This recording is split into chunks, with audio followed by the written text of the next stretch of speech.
Municipality ఎన్నికలు జరిగిన తీరు చూసి మురిసిపోయినరు జనాలు. బాబా ఎంత గొప్పగా చేసిండ్రంటే దండేసి దండం పెట్టేటట్టు చేసిండ్రు. ఎక్కడ చేసిన గొడవ జరగలేదు. ఎంత మంచిగా ఎన్నికలు నిర్వహించిండ్రంటే మనోళ్లకు నోబుల్ శాంతి బహుమతి ఇచ్చినా తక్కువనే అనుకునేటట్టు.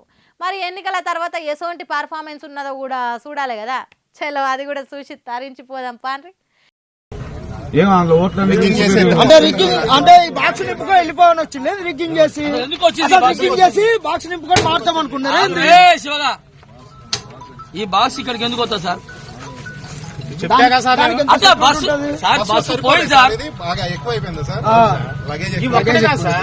ఒక్కడ కాదు 6 బాక్సులు వేశారు. అది అర్థం కాలేదు సార్. నేను మనిషి షాతి కోసి గుండెని బయటకు తీసి చంపినట్టే ప్రజాస్వామ్యం గుండెకాయ అయిన బ్యాలెట్ బాక్స్ ను బయటికి తీసిండ్రంటే ప్రజాస్వామ్యాన్ని చంపుతున్నట్టే కదా. మరి అట్లా కాకుంటే స్ట్రాంగ్ రూమ్ లో ఉండాల్సిన బ్యాలెట్ బాక్స్ రోడ్డు మీదకి ఎందుకు ఎక్కుతుంది? ఓట్ల లెక్కింపు చేసేదాకా సీలేసి పోలీస్ కాపలు ఉండాల్సిన ఓట్ల బాక్సు ఎందుకు బయటకు వచ్చిందని నిలదీస్తే నీళ్లు మింగుతున్నాడు ఆఫీసరు. రిగ్గింగ్ చేసేటోళ్లకు సాయం చేస్తున్నట్టు వాళ్ళ దొంగతనంలో భాగమైనట్టే కొడుతున్నది కదా. ఏదో గోల్మాల్ జరుగుతున్నట్టే కదా. ఆ బాక్స్లలో ఏమున్నదని తెరిచి చూస్తే ఖాళీగా ఉన్నది. మరి ఈ ఖాళీ బాక్స్ను తీసుకుపోయి ఓట్ల గుద్ది నింపి స్ట్రాంగ్ రూమ్లో పెడతారా, లేకుంటే దీంట్లో ఉన్న ఓట్లనే ఖాళీ చేసిండ్రా అనేది తెలియదు. కానీ ఖాళీ బాక్సులు పట్టుకొని పోతుంటే బీఆర్ఎస్ పార్టీలు పట్టుకున్నారట. మోసం చేసి గెలవాలని చూసే పనే ఇది. ఏదో కుట్రలు జరుగుతున్నాయి వెనకమర్లా అన్నట్టు కారు గుర్తు పాటోలు పట్టుబట్టి ఈ బాక్సులను దాన్ని పట్టుకొని పోతున్న మనిషిని పోలీస్ స్టేషన్కు తీసుకొని పోయిండ్రు.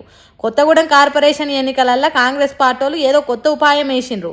బీఆర్ఎస్ పార్టీని ఎదుర్కొనలేక దొంగదారిన గెలిచే ఉపాయం వేసిండ్రని అంటున్నారు. అయితే ఇది ఒక్కటే కాదు, 10 బ్యాలెట్ బాక్సులు కనిపిస్తలేవట. చూడుండ్రి తెలంగాణ ఎన్నికల సంఘం ఏ తిరుగా పని చేస్తున్నదో.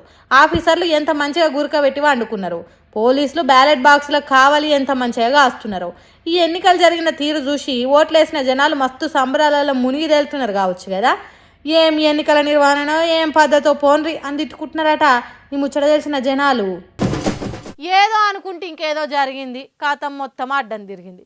కాల్చి వస్తుందా అనుకుంటే కాలంగా ఆటేసింది అనే మాటలు ఇప్పుడు జాగృతి కవితకు కరెక్ట్ సరిపోయేటట్టే ఉన్నాయి. ఎందుకు అట్లా అంటున్నావు భార్గవంటారా? నేను చెప్పాను కానీ మీరే చూసి కథ అడ్డం తిరిగిందా లేదా అనేది చెప్పుండ్రి. ఒక్కడు గుర్తు పెట్టుకోండి అన్నదమ్ములారా, ఒక్కడు గుర్తు పెట్టుకోండి. ఇవాళ కేసీఆర్ గారిని మనం అంటా ఉన్నాం, కానీ కేసీఆర్ గారు లేకుంటే ఈ రాష్ట్రం వచ్చేదా? కేసీఆర్ గారు ముందు నిలబడ్డారు, కేసీఆర్ గారు నిలబడ్డారు కాబట్టి ఇవాళ రాష్ట్రం వచ్చింది. ఇది నిజం ఒప్పుకోవాలి.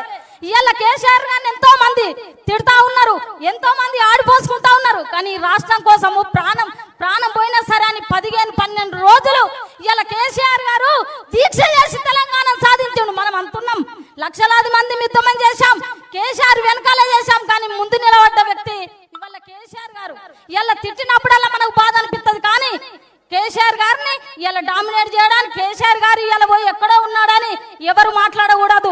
ఆ సింహం బయటకు వస్తా. సంఘాలు ఏం చేయాలి? ప్రభుత్వాన్ని అడగాలి, మాకు ఇది కావాలి అని చెప్పి గట్టిగా అడగాలి. కానీ ఉద్యమ సంఘాలు ఏం చేస్తాయంటే ప్రభుత్వాలను అడిగాయి, ప్రతిపక్షాలను తిడతాయి.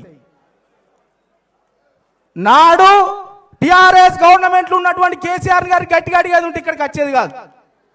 కానీ కాంగ్రెస్ని అడిగారు మిత్రులారా. ఇవాళ కాంగ్రెస్ అధికారంలో ఉన్నది, మనం కాంగ్రెస్ని అడగాలి.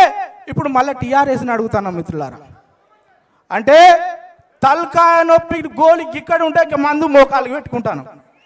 ప్రభుత్వం మీద మనం కొట్లాడుతున్నామా? కొట్లాడతలేము, ప్రతిపక్షాల మీద కొట్లాడుతున్నాం. తెలంగాణ ఉద్యమకారుల ఆత్మగౌరవ సభ అని కవితక్క పెడితే వచ్చిన ఉద్యమకారులు కవితక్క భజన చేస్తారు కావచ్చు అనుకున్నదో ఏమో కానీ ఆత్మగౌరవ సభకు వచ్చిన వాళ్ళకు ఆత్మ లేనట్టు ఎందుకు మాట్లాడతారు? బరాబర్ మాటలు చెప్పిండట. కేసీఆర్ లేకుంటే తెలంగాణ వచ్చేది కాదు. సర్కార్ను విమర్శించకుండా ప్రతిపక్ష పార్టీలను టార్గెట్ చేస్తున్నాం, ఇది పద్ధతి కాదన్నట్టు జాగృతి కవితకు గట్టిగా గడ్డి పెట్టిండ్రు. సొంత జాగృతి కార్యకర్తలేనంటుర్రు. ఇది కూలీచి తిట్టించుకున్నట్టే ఉన్నదని అంటుర్రు తెలంగాణ ఉద్యమకారులు కూడా.